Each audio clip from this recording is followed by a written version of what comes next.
날씨가 어제 그제 참 나빴는데 오늘은 아주 활짝 개인 게 오는 길이 너무나 좋았습니다. 언제 봐도 싱그럽고 그래서 볼 때마다 힘을 주는 저 파란 연녹색 그런 푸른 잎들로 가득 찬 정말 계절의 여왕 5월의 첫 번째 주일 아침인데 그런 귀한 아침을 우리에게 허락하셨습니다. 주께서 주시는 은총과 희망과 사랑이 가정의 달을 맞이한 우리 모두의 가정에 가득 넘치기를 다시 한번 축복하고 기원 드리겠습니다. 아멘. 시편 107편의 말씀 제가 한 구절 읽어드리고 싶은데요. 그대로 다 우리의 가정에 이루었으면 하는 그러한 말씀 한 구절입니다. 28절부터 제가 한번 읽어드리겠습니다. 이에 그들이 그들의 고통 때문에 여호와께 부르짖으매 그가 그들의 고통에서 그들을 인도하여 내시고 광풍을 고요하게 하사 물결도 잔잔하게 하시는도다. 아멘. 그들이 평온함으로 말미암아 기뻐하는 중에 여호와께서 그들이 바라는 항구로 인도하시는도다 하는 시인의 고백이 여기 나오고 있습니다. 빠르게 읽었지만 한번 저 광경을 속으로 한번 그려보시면 굉장히 많은 것을 얻을 것 같습니다. 거기 그런 얘기하는 거잖아요. 고통과 강풍이 있었는데 다 잔잔해졌다는 겁니다. 그래서 소원하던 어떤 항구가 있었는데 그곳으로 무사히 도착했다라고 하는 고백이죠. 저는 이 구절을 묵상하면서 우리의 삶과 가정이 이렇게 되면 좋겠다 하는 기도의 제목으로 받게 된 말씀입니다. 우리에게는 가정에 대한 꿈이 다 있잖아요. 그렇죠? 어떤 꿈들을 가지고 계십니까? 저 푸른 초원 위에 그림 같은 집을 짓고 사진 나왔어요? 저게 유행가지만 사실 우리가 품고 있는 그런 소박한 꿈입니다. 그림 한번 보시기 바랍니다. 저 얼마나 비쌀까 이렇게 보지 마시고요. 참 좋다, 평온한 가정이구나 하는 그러한 상징으로 보시면 저게 사실은 우리 가정의 모습이 되어야 되지 않겠습니까? 우리 가정을 향한 우리의 꿈입니다. 얼마나 참 좋은 모습입니까? 저런 꿈이 크다는 것은 사실은 현실의 우리의 가정이 그렇지 못하기에 저런 가정의 모습을 우리는 더 희망하는지도 모르겠습니다. 또 한 장 보여주시겠어요? 저거는 껌껌해서 잘 안 보이실 텐데 저게 바다 한복판입니다. 어떻게 된 게 집이 바다로 떠밀려가서 풍랑 속에 캄캄한 풍랑 속에 아주 위태위태하게 어디로 갈지 몰라서 아주 위험한 상황을 묘사하고 있는 그림인데요. 어쩌면 현실 속의 우리 가정은 이렇게 폭풍 속에 떠내려가는 가정의 모습일 수도 있는 그런 아픔 속에 힘들게 살아가는 가정이 많은 것이 참 우리의 가정의 형편인지도 모르겠습니다. 제가 생각나는 말이 있어요. 가정 문제로 참 힘들어하던 분의 제가 목회 처음 할 때 그때 저도 잘 몰랐죠. 근데 나이 지극하신 교회 교구 집사님이셨는데 남자분이셨어요. 근데 그분이 저에게 말하는 물음이 아직도 저는 생각이 납니다. 가정이 왜 이렇게 힘들어야 합니까? 그 한마디를 던지시는데 그때는 잘 몰랐는데 지금 그 생각들이 나더라고요. 가정이 왜 이렇게 힘들어야 됩니까? 얼마나 아픈 질문입니까? 그렇죠? 그 가정이 힘들긴 힘들었는데 남자분의 입에서 그런 얘기 잘 안 나오거든요. 근데 젊은 목사 앞에 앉혀놓고 그런 하소연 아닌 하소연을 하는 것을 제가 생각이 납니다. 여러분들은 왜 힘든지 아세요? 가정이? 왜 가정은 힘들까요? 가장 가까운 사람들, 그렇죠? 서로 의지하고 사랑해야 할 사람들이 마치 전쟁과 같은 삶을 살고 있는 그 까닭. 가족이라고 그래봤자 몇 명 됩니까? 많지도 않은 가족들이 고통과 긴장, 다툼과 갈등을 가지고 그 한순간이 아니라 어쩌면 평생을 아주 고통스럽게 살아가고 있는 그 이유, 그렇죠? 알지도 못하는 사람에게 찔리는 것보다 사실은 아주 더 깊게, 더 자주, 더 크게 우리는 가족에 의해, 제가 찔린다는 표현을 써서 죄송합니다만은 사실은 가족에 의해 찔리고 그래서 아파하고 우리는 신음하고 있습니다. 그 몇 명도 안 되는 가족에 의해서 말이죠. 남편이 아내를 찌르고요. 그러면 아내는 남편을 핥히고요. 자녀는 자녀들끼리, 심지어 부모와 자식 간에도 이런 찌름이 있는 것을 우리는 가슴 아프게 바라보고 있습니다. 여러분들, 우리 그리스도인들에게 있어서 가정이라는 것은 우연히 생긴 어떠한 집합체가 아니잖아요.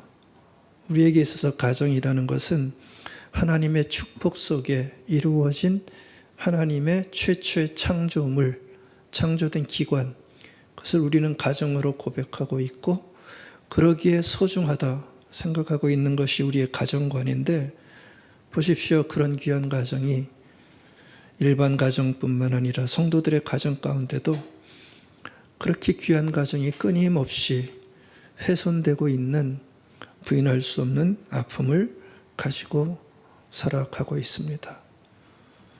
안 아픈 가정이 별로 없어요. 그렇죠? 또 힘들지 않은 가정이 너무나 드뭅니다. 그래서 우리는 가정과 가족 얘기가 나오면 참 마음이 편치 않고요. 그리고 부끄러움도 있고요. 그래서 숨기고 싶은 얘기 하나쯤은 가지고 있는 것이 우리 가정의 삶이 되어가고 있는 것이죠. 그러니까 그 앞에서 집사님께서 물으셨던 그 질문, 왜 이렇게 가정이 힘듭니까? 가정생활이 아픕니까? 하는 질문은 소수의 사람들이 가진 질문이 아니라 우리 모두의 질문이며 또 현실일 수 있다는 것을 우리는 인정할 필요가 있습니다. 그래서 더 가정을 잘 봐야 되지 않겠습니까?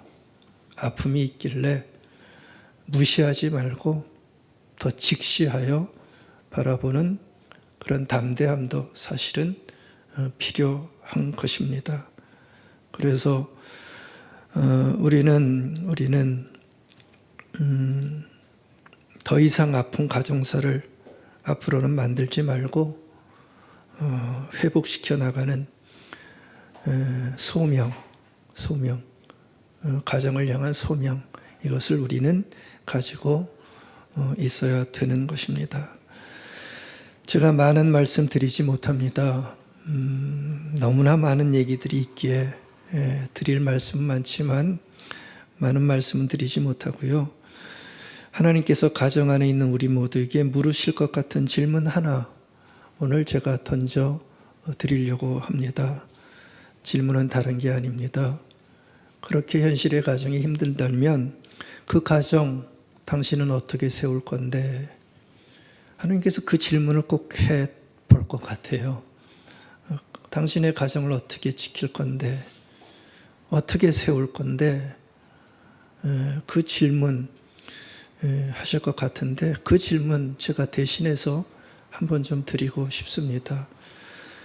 가정을 오랫동안 꾸려왔던 사람들에게도 필요한 기도 제목이고 질문일 수 있고요. 한창 가정을 꾸려나가는 우리 가정에게도 이 질문은 절실하고요. 또 앞으로 가정을 꾸려야 될 젊은이들에게도 필요한 질문일 겁니다. 가정 어떻게 너는 세워나갈래? 그 가정 어떻게 잘 지킬래? 이 질문을 꼭 하실 것 같아요. 그렇죠? 가정의 달 아닙니까?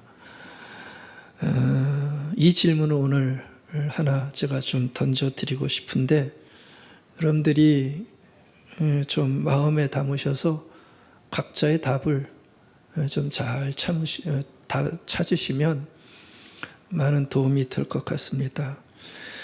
여러분들 이 질문 속에는 하나님께서 우리의 과거를 묻지 않으신다는 겁니다. 그렇죠? 가정의 과거를 묻기보다는 앞으로를 하나님은 물으시는 거예요. 그렇잖아요. 어떻게 지킬 건데 앞으로는. 과거는 그렇다 치고 앞으로는 어떻게 지킬 건데. 그러니까 하나님의 관심사는 앞으로의 미래, 우리의 가정의 모습, 그것을 하나님께서는 물으시고 있는 겁니다.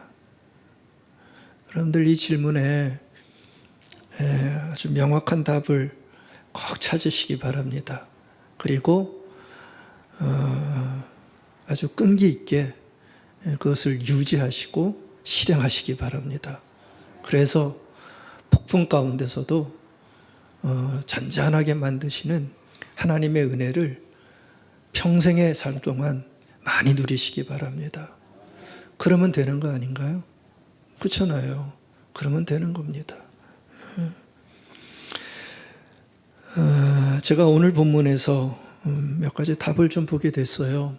아주 우연찮게 본문이 딱 들어왔는데 그래서 그것을 좀 같이 나누고 싶어서 오늘 말씀 가지고 나왔는데 같이 좀 나눠보도록 하죠. 여러분들 오늘 본문은 그 문맥을 아마 다 잘 아실 겁니다. 구약에서 가장 중요한 사건 중에 하나지요. 출애굽 사건 중에 일어난 유월절 어린 양의 사건이 오늘 우리가 본 본문입니다. 어쩌면 출애굽 사건의 절정이고요. 그래서 이 사건으로 말미암아 출애굽을 반대했던 끈질기게 저항했던 바로 있었지 않습니까? 그 바로가 마침내 이 사건을 통해서 항복해서 이스라엘 백성을 놓아주게 되는 해방과 자유의 사건, 바로 그 문맥 속에 오늘 이 유월절 어린 양 얘기가 나오는 바로 그 장면입니다. 여러분들 이 사건을 보실 때에 이스라엘이라는 전체 큰 단위로 우리는 잘 보고 있지만 저는 이번에 이 사건을 이스라엘 민족이라고 하는 큰 그림으로 보기 이전에 한 가정에 일어난 사건으로도 볼 수 있겠다라고 생각을 하게 됐어요. 이스라엘 민족의 사건이지만 민족이라는 것이 개인과 가정이 이렇게 모여서 민족이 되는 거 아닙니까? 그러니까 결국 이 사건을 보면 한 가정의 사건으로도 볼 수 있고요. 한 가정이 그러니까 구원받는 사건으로도 우리는 아주 잘 볼 수 있는 그런 사건으로 보고 싶어요. 여러분들 27절 한번 보시기 바랍니다. 오늘 본문 거기 그런 서술이 나와요. 여호와께서 애굽 사람에게 재앙을 내리실 때에 이 재앙이 뭐죠? 맏아들을 죽게 하는 아주 엄청난 재앙이죠. 그런 재앙을 내리실 때에 애굽에 있는 이스라엘 자손의 집을 넘으사 우리의 집을 구원하셨느니라 라고 하는 설명이 나옵니다. 그러니까 죽음의 사자가 애굽 전역에서 애굽 가정의 장자들을 죽이게 되는 정말 기가 막힌 무서운 밤인데 참 놀랍게도 이스라엘 자손의 집, 여기 나오는 집이라는 단어는 그냥 하우스가 아니라 그 안에 있는 가정을 뜻하는 집입니다. 바이트라는 단어가 집인데 거기에서는 그 안에 있는 가족, 그걸 집으로 얘기를 한 거예요. 근데 그 가족을 죽이는 무서운 밤에 이스라엘 집의 가정은 어떻게 했다고 그래요? 그냥 패스 오버 넘어가셨다는 거예요. 예. 그래서 6월이죠. 그래서 지나가서 그 가정이 어떻게 됐다는 겁니까? 구원받게 됐다 하는 그 사건, 여기서 얘기를 해주고 있는 거죠. 여러분들 죽음의 사자가 그냥 지나간 이유를 성경은 뭐라고 설명하죠?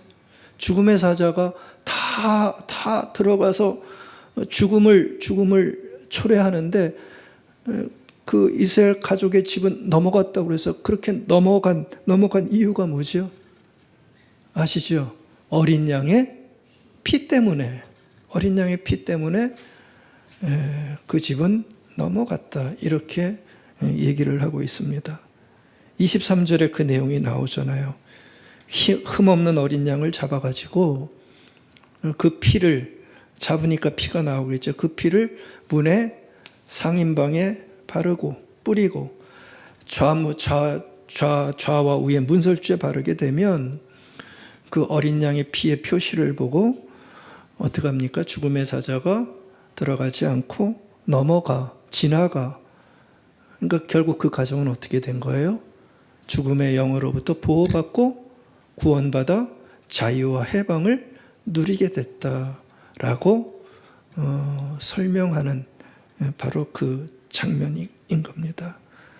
그러니까 주께서 모세에게 그걸 말씀하셨고 모세는 그걸 얘기를 해서 구원받게 됐다고 하는 것을 얘기를 해주고 있는 거죠. 보십시오. 집 밖에는 엄청난 일들이 지금 벌어지고 있어요.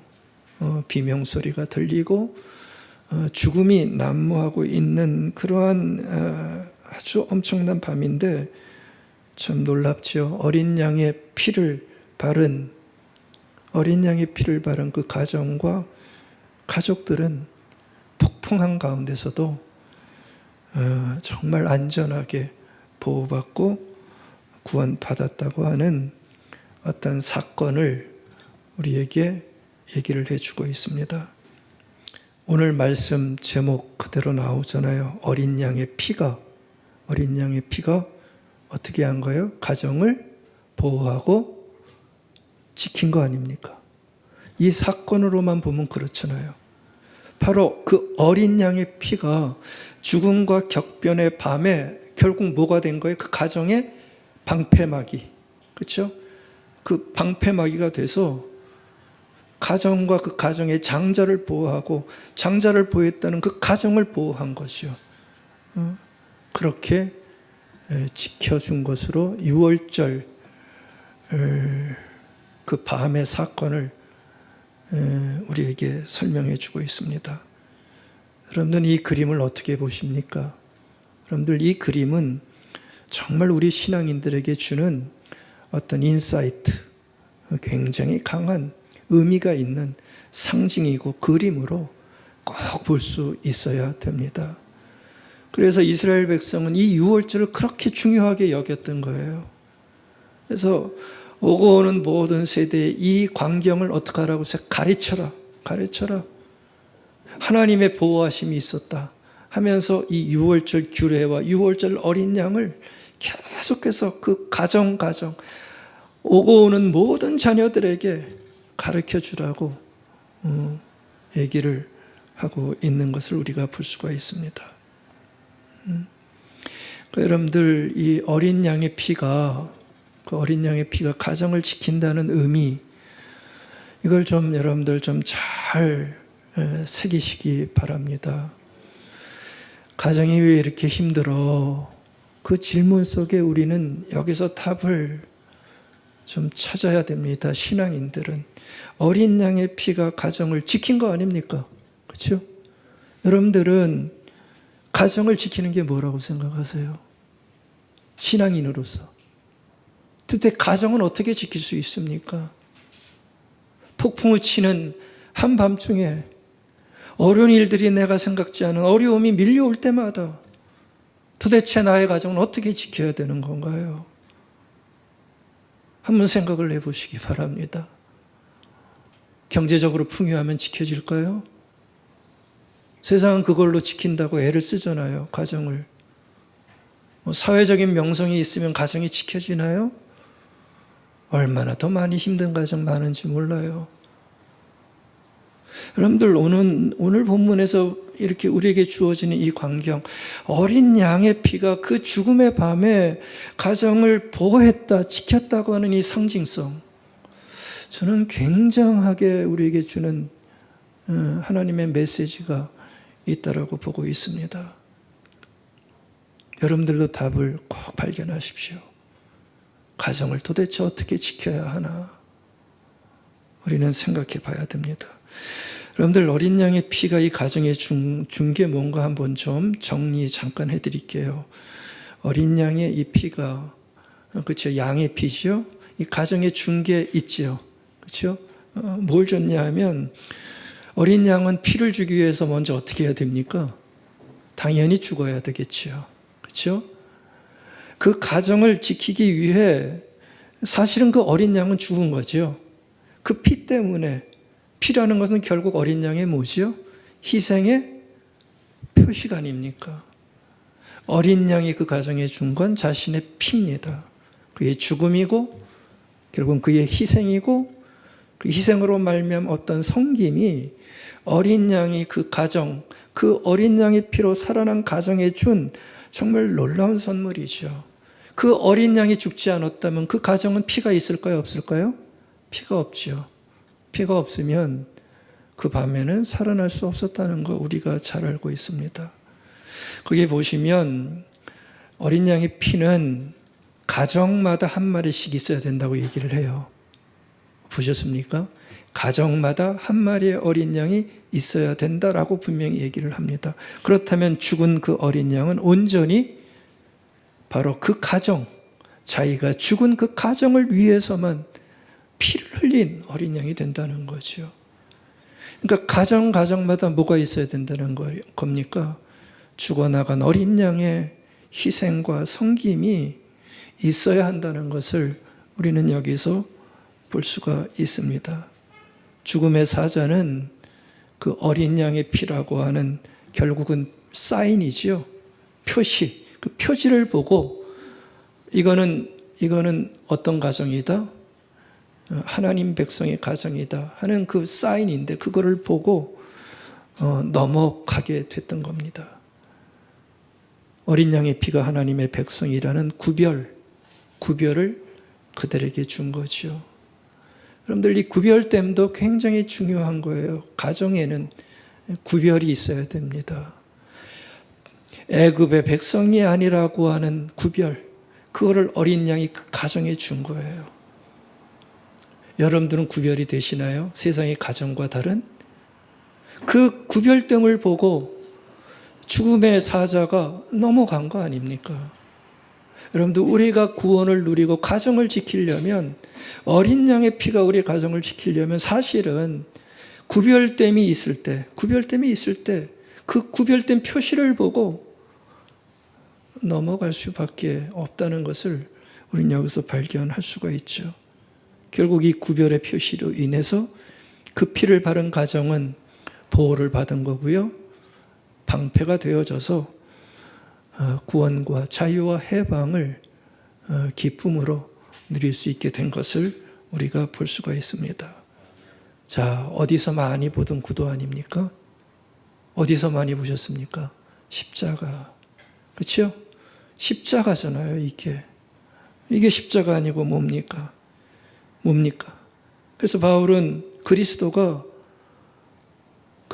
십자가에서 죽으신 그리스도가 유월절 어린 양이다라는 것을 간파해내요.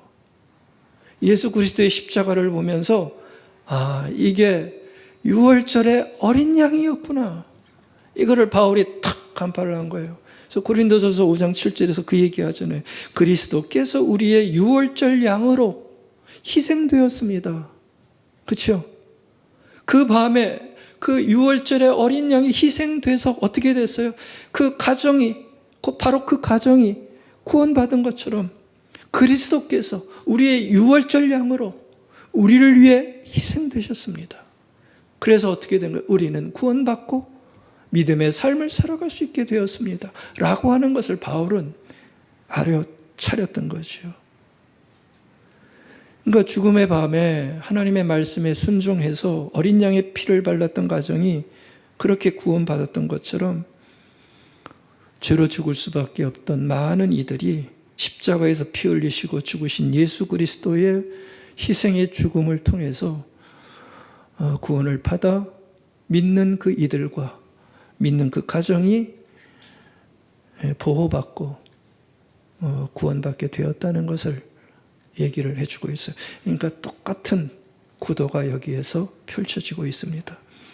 그래서 여러분들 바울 사도가 빌립보 옥중에 갇혔다가 풀려나면서 그 책임 맡았던 간수가 덜덜 떨고 있을 때에 한마디 말을 던져준 유명한 말이 있죠. 주 예수를 믿으라. 주 예수를 믿으라. 십자가의 예수 그리스도를 믿어라. 그러면 너와 내 집이 구원을 얻을 것이다. 바로 이 말씀을 바울이 했던 겁니다. 예수를 믿어라. 그리하면 너뿐만 아니라 내 집이, 내 가정이 동일하게 구원을, 자유를, 보호를 받게 될 것이다. 가정이 지켜진다는 거예요. 세워진다는 거예요.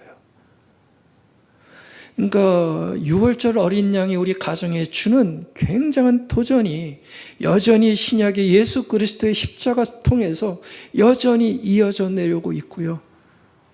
그렇다면 우리의 가정도 예수 그리스도 십자가의 피로만 지킴받을 수 있다는 사실을 우리는 여기서 깨달을 수가 있게 되는 것입니다.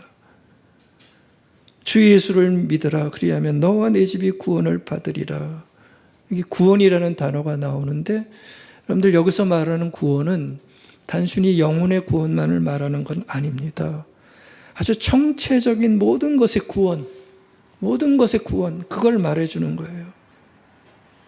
십자가 대속의 죽음을 이루신 그 예수 그리스도를 내가 깊게 바라보고 믿게 되어지면 구원이 일어나는 거예요. 무슨 구원입니까? 내 삶이 변화하고 내 육체의 삶이 변화가 일어나고 관계가 변화가 일어나고 영성의 변화가 일어나고 그래서 놀랍게도 가정의 구원과 변화도 일어날 수 있다는 것을 우리에게 얘기를 해주고 있는 것이죠. 제가 표로 한번 정리를 해왔어요. 한번 좀 봐주시면 좋겠습니다. 예. 어린 양의 피, 우리 아까 봤죠. 그게 그리스도의 피로 확장되죠. 근데 저기서 끝나지 않고 결국은 저게 가족의 피까지 연결될 수 있다는 걸 아셔야 됩니다. 여러분들 피는 계속해서 연결이 되어져요. 근데 그 피가 의미하는 게 뭐였다고 그랬습니까? 그 대상을 향한 희생, 섬김, 말씀에 대한 순종, 그것이 있게 되어져서 그 피가 있는 한 그 피의 구원의 대상인 이스라엘, 온 인류, 더 나아가 가정도 예수 그리스도의 피와 그 피로 말미암은 내 자신의 어떤 희생을 통하여 가족도 구원받게 된다는 것을 우리는 여기서 분명히 확신할 수 있어야 된다는 것이죠. 저게 다 연결되어져요. 그러니까 보십시오. 구원의 수단인 피는 우리의 구원의 방법과 구원의 결과는 아주 동일하게 이루어진다는 것을 보여주고 있습니다. 저는 이 바울 사도의 말을 굉장히 신뢰합니다. 무슨 얘기입니까? 예수를 믿으면 어린 양의 피처럼 당신들을 위해서 대속의 피를 흘리신 예수 그리스도를 믿으면 가족이 구원을 받고 가정을 지키고 가정을 세운다고 하는 사실, 저는 이것을 신뢰합니다. 아니, 그렇게 될 수밖에 없습니다. 이런 건 우기시면 안 됩니다. 너와 내 집이 예수 그리스도를 믿으면, 그 믿음이라는 게 단순한 무슨 지식의 믿음이 아니고 우리의 삶 전체로 받아들이고 그것을 내가 믿으면 네 가정의 변화가, 구원이 일어난다. 이 사실을 여러분들도 신뢰하실 수 있기를 바라겠습니다. 여러분들 어린 양의 피가 가정을 지킨다는 것은 다른 얘기가 아니겠죠. 우리의 가정 안에 십자가의 정신과 마음이 있다는 겁니다. 그래야 가정이 세워질 수 있고 폭풍 가운데서도 무너지지 않고 나아갈 수 있다는 것을 얘기를 하는 겁니다. 십자가의 정신과 마음이 있다는 것이고요. 십자가의 정신이 있다는 것은 누군가 자신의 사랑하는 가정을 위해 정말 피 흘리는 섬김과 희생, 그것이 있다는 얘기겠죠. 바로 그 어린 양의, 나의 피에 그 어린 양의 표식이, 그것이 우리를 구원해 주는 놀라운 사인이 되어질 수 있다는 것입니다. 저는 지금도 이 논리가 성립된다고 믿는 사람입니다. 분명히 그렇습니다. 여러분들 이렇게 보면 그 가정을 지키는 수많은 전문가들의 조언과 처방이 있어요. 보면 참 많은 얘기들을 가정을 향해서 지금 하고 있는 걸 볼 수가 있습니다. 이렇게 힘들 때는 이렇게 해보세요. 부부간의 갈등이 있을 때는 대화를 이렇게 터보세요. 자녀들의 갈등이 있을 때는 이렇게 한번 해보세요. 아주 훌륭한 전문가들의 좋은 조언과 처방이 굉장히 많이 있습니다. 들을 얘기도 많고요.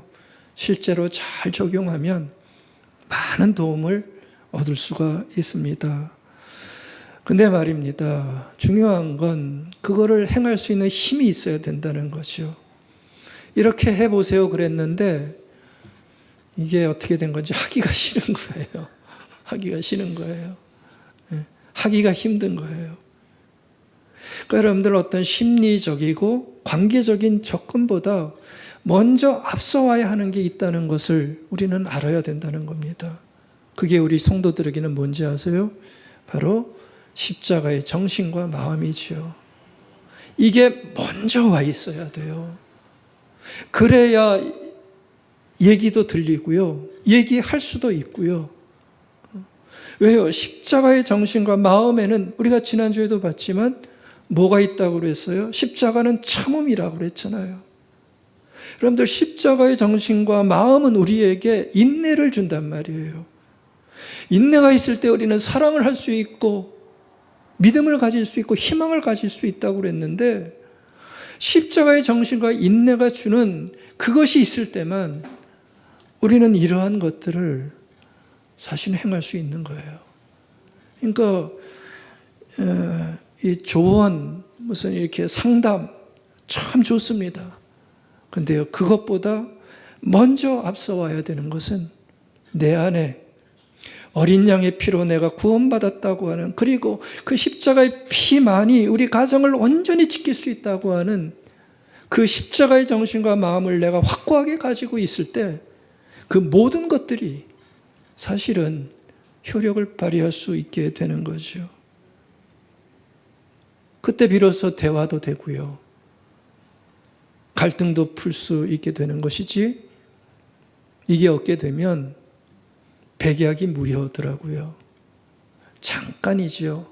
끊임없는 갈등 속에서 계속해서 우리는 힘들어하게 되어지는 것입니다.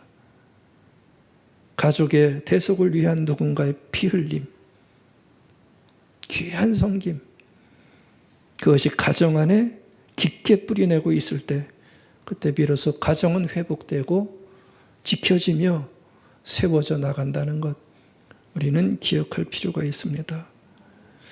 여러분들 가정을 세우기 위해 지는 십자가를 희생이라고만 생각하지 않으면 좋겠어요. 우리는 희생 그러면 억울하고 손해보는 것 같이 자꾸 생각하는데 그걸 희생이라고만 볼 필요는 없습니다. 희생이라기보다는 너무나 귀한 사랑이고요. 너무나 귀한 사랑이고요. 섬김이 되어지는 거죠. 이 사랑과 섬김이 결국은 아픔을 넘어서 가정을 세우고 내가 섬기는 그 이들을 아름답게 꽃피게 하는, 결국은 살려내는 너무나 값지고 귀한 이득을 우리가 얻게 되어지는 것입니다. 여러분들 십자가는 해볼 만한 섬김이고 희생입니다. 가정을 도대체 어떻게 지켜야 할까? 우리는 이 귀한 사실을 놓치지 않았으면 좋겠습니다. 그래서 기꺼이 누군가 십자가를 지게 되면 참 놀라운 일이 생기지요. 참 이상해요. 십자가를 지려는 내 마음에 어떤 자세가 잡혀지게 되면 은혜겠지요. 놀라운 건 뭐냐 하면 그 순간부터 내가 그동안 보지 못했던 것, 그것을 보게 되어지는 새로운 이해와 새로운 시선이 이상하게 만들어지는 거예요. 새로운 이해와 새로운 시선이 만들어져요. 다르게 보이기 시작한다는 거죠. 왜 저 사람이 저렇게 자꾸 화를 내고 왜 저렇게 험한 말을 하는지 예전엔 몰랐는데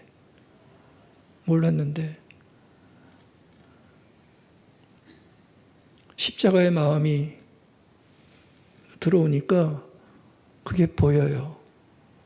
아니 그렇게 말하는 분들이 많아요. 그게 보이고 그때서야 이해가 되어지니까 이해가 되어지면 받음이 일어나잖아요. 받음이 일어나잖아요. 이해가 되어지는 거예요. 왜 저런 말을 했는지. 여러분들 이게 안 보이면 가정은 세워지기가 힘들잖아요. 그렇죠? 이런 것들이 보이면 우리는 새로운 상처를 그때 비로소 막아낼 수 있고요. 불행한 가정사를 더 이상 대물림하지 않고 끊어버려 새로운 가정의 행복을 만들어갈 수 있는 토대를 우리는 가질 수 있게 되어지는 것입니다. 더 잘하면 화해도 일어나고요. 더 잘하면 과거의 일도 용서할 수 있는 데까지 나갈 수가 있게 되어지는 것입니다. 바라기는 이런 귀한 일이 우리의 가정에도 일어날 수 있기를 바라겠습니다. 그러니까 여러분들 어린 양의 피, 그 어린 양의 피가 상징하는 예수 그리스도를 향한 아름다운 신뢰를 여러분들의 가정과 마음 안에 꼭 바르시기 바랍니다. 이거는 우리의 소명이고 사명이에요. 소명이고 사명이에요. 예수 그리스도 어린 양의 그 피, 그것이 주는 아름다운 것들을 우리는 꼭 발라야 됩니다. 제가 읽지는 않았는데요. 여러분들 애굽 땅에 10가지의 재앙을 가져오게 했던 장본인 하나 있었죠. 특별히 가장 마지막 10번째 재앙, 그 끔찍한 재앙을 가져오게 했던 장본인이 누구죠? 바로잖아요, 바로. 그렇죠? 바로인데, 여러분들, 저도 그동안 놓쳤는데요. 가정 문제로 놓고 이 바로를 보니까, 10번째 재앙을 가져오게 했던 그 장본인 바로에게도 가정이 있었죠. 그렇죠? 근데 바로는 가정을 지켜요, 못 지켜요? 바로는 가정을 못 지켜요. 아십니까? 그 10가지 재앙을 가져오게 했던 장본인 바로는 자신의 가정을 지키지 못합니다. 출애굽기 4장 22절 23절에 보면 하나님께서는 모세를 통해서 바로를 만나는 그 첫 순간부터 분명하게 말해주라고 하는 그 내용이 있었어요. 그 내용이 뭐냐 하면 이스라엘은 내 장자다. 가족처럼 얘기하시는 거예요. 이스라엘은 내 장자다. 근데 그 장자인 내 아들을 네가 만약 보내지 않으면 어떻게 된다 말씀하세요? 네 아들, 네 장자가 죽는다. 분명히 경고해 주셨다고요. 네가 내 장자인 이스라엘 백성을 보내지 않으면 네 아들, 네 가정에 있는 네 장자가 죽는다. 분명히 경고해 주신 장면이 나옵니다. 무슨 얘기냐 하면 바로는 자신의 가정, 자신의 아들을 지킬 기회가 있었다고요. 그렇잖아요. 분명히 경고해 주셨잖아요. 지킬 기회가 있었어요. 근데요, 바로는 지키지 못하잖아요. 자기의 가정을, 자기 아들을. 9번의 그 엄청난 재앙을 겪으면서도 자존심이 뭔지, 자신의 힘이 뭔지 그걸 포기하기 싫어가지고, 그렇죠? 어떻게 합니까? 고집을 부리잖아요. 보낼 것 같다 안 보내고, 보낼 것 같다 안 보내고. 끈질긴 고집을 부리다가 결국은 어떻게 됩니까? 자신의 가정뿐만 아니라 놀랍게도 자기 백성의 가정, 애꿎은 자기 백성의 가정까지 어떻게 돼요? 다 죽게 만들어요. 가정을 지키지 못합니다. 자기 백성의 가정까지 지키지 못해요.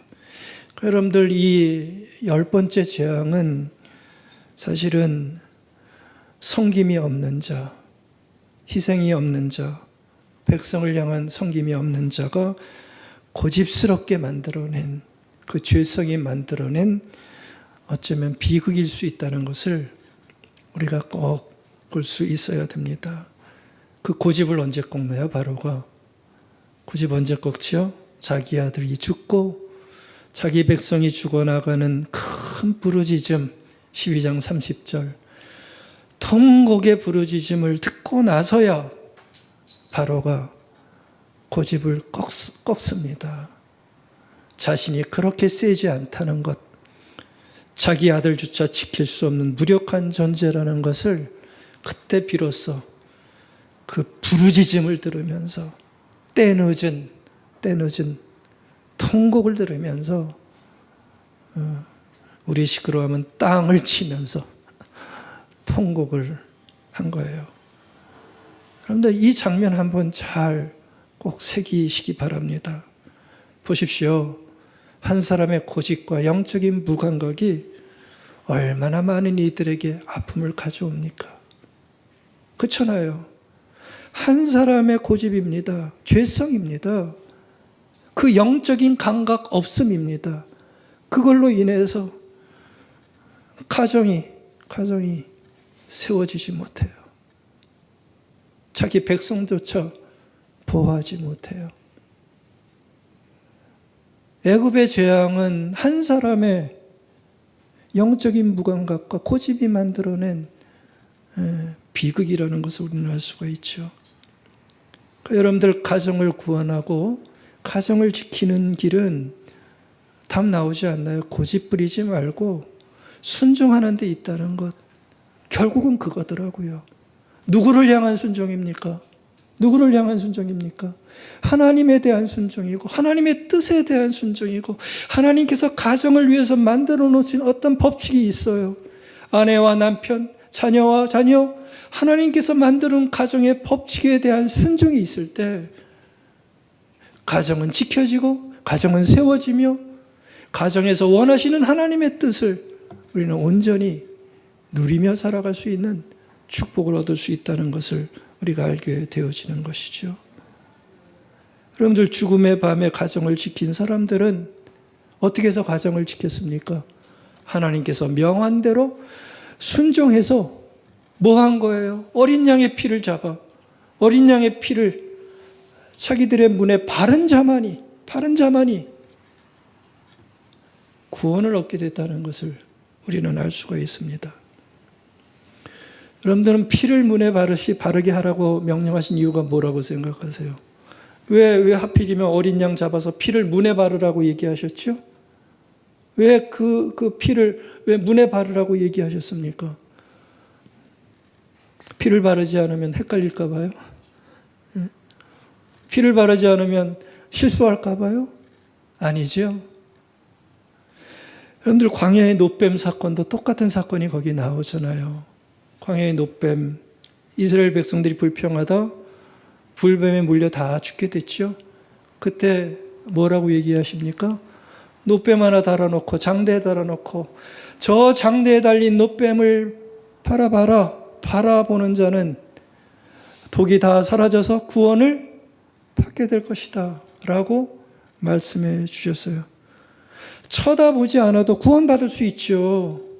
그렇게 만드실 수 있죠. 근데 굳이 왜 쳐다보는 자만 구원받도록 하셨나요?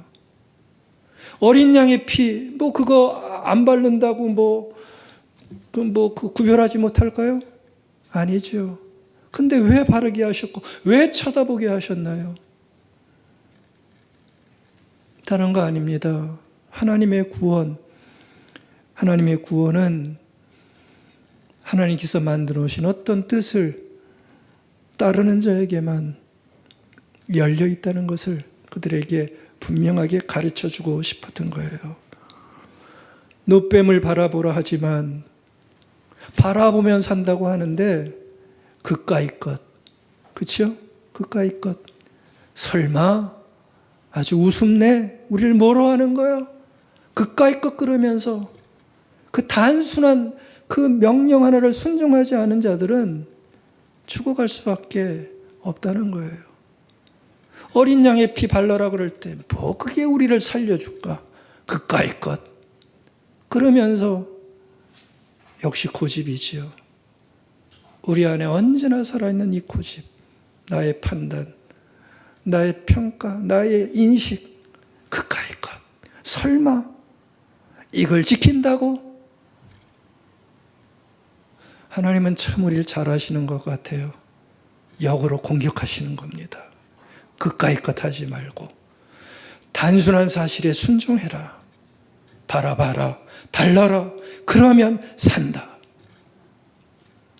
이거 우리가 들어야 됩니다. 그래야 우리의 가정도 살아날 수 있어요. 들려주시는 하나님의 말씀이 우습지 않습니다. 우습지 않습니다. 그 말씀에 내가 정말 순수하게 진실하게 순종할 때 가정은 살아나고 가정은 지켜진다고 하는 사실을 우리는 기억할 필요가 있습니다. 여러분들, 구원은 하나님이 준비하십니다. 그리고 구원의 성취는 준비된 구원을 순종하는 자에게만 일어난다고 하는 사실도 꼭 기억하시기 바랍니다. 오늘의 질문 다시 묻고 마치겠습니다. 우리 인생의 선물로 주신 이 아름다운 가정, 앞으로 여러분들은 어떻게 하시겠습니까? 남은 생애 동안 어떻게 이 가정을 지켜나가실 것입니까? 지키실 때 무엇으로 세우고 무엇으로 지켜나가겠습니까? 가지고 있는 가정의 상처와 아픔 어떻게 하시겠습니까? 오늘 우리에게 답을 주십니다. 주님의 어린 양의 피를 너희들의 가슴과 영혼과 너희들의 삶 속에 발라라. 그것을 발라라. 그분의 희생과 섬김과 보호와 구원을 믿어라 말씀하십니다. 여러분들도 꼭 그렇게 하시면 좋겠습니다. 그럴 때 우리의 가정은 지켜지고 폭풍 가운데서라도 하나님의 보호하심을 누리며 살아가는 진실한 성도의 가정으로 반드시 이끌어 가실 줄 믿습니다. 아멘.